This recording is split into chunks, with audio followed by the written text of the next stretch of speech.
Hi, Shep Hyken here, customer service and experience expert. And in this lesson, I'm going to discuss how you have more responsibility than the job that you are actually hired to do.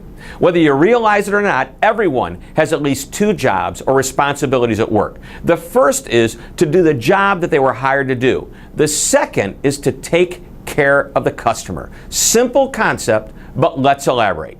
First, let's discuss the job that they were hired to do. Now, this is pretty obvious. If you were hired to be a salesperson, you sell. If you were hired to be an executive assistant, you assist.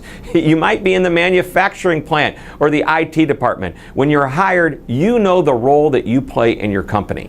Now, a second responsibility is taking care of the customer. When someone applies for a job in sales, customer service, or any other customer-facing job, they understand that their responsibility is to take care of the customer. But what about the people who have little or even no contact with the customer? They may be in the finance department or the warehouse. It's just as important for them to recognize their role in this important responsibility. They may happen to answer the phone, or a call may be accidentally routed to them. How they handle that customer interaction is important to maintaining consistency in the customer service and the company's brand promise. Anytime your customers interact with anyone from your company, they form an impression.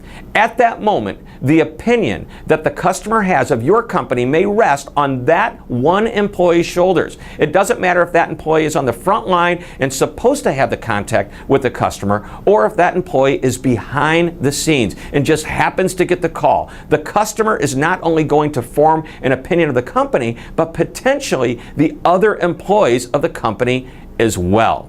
And then there is the third responsibility. While this may not be as applicable to everyone in the company, it's still worth consideration. I've been fortunate to have attended a number of Disney Institute programs. They have been practicing this concept since the first day that theme park was built, but with something extra. Walt Disney used to say that everyone had three jobs, not just two, but three. You already know the first two. The third was to keep the park clean. In other words, just as it's everyone's job to take care of the customer or the guest, in his case at Disney, it's also everyone's job to pick up any trash and clean up a mess they might spot, or at least arrange to have it done. The bottom line is this: everyone must realize that they have more responsibility than just the job that they were actually hired to do. Well, I hope you enjoyed this short lesson. Please be sure to visit my website, which is www.hyken.com. There you'll find more information about my speaking programs, as well as over 350 customer service articles that you can read and share with your colleagues. Thank you very much for watching. This is Shep Hyken, reminding you to always be amazing.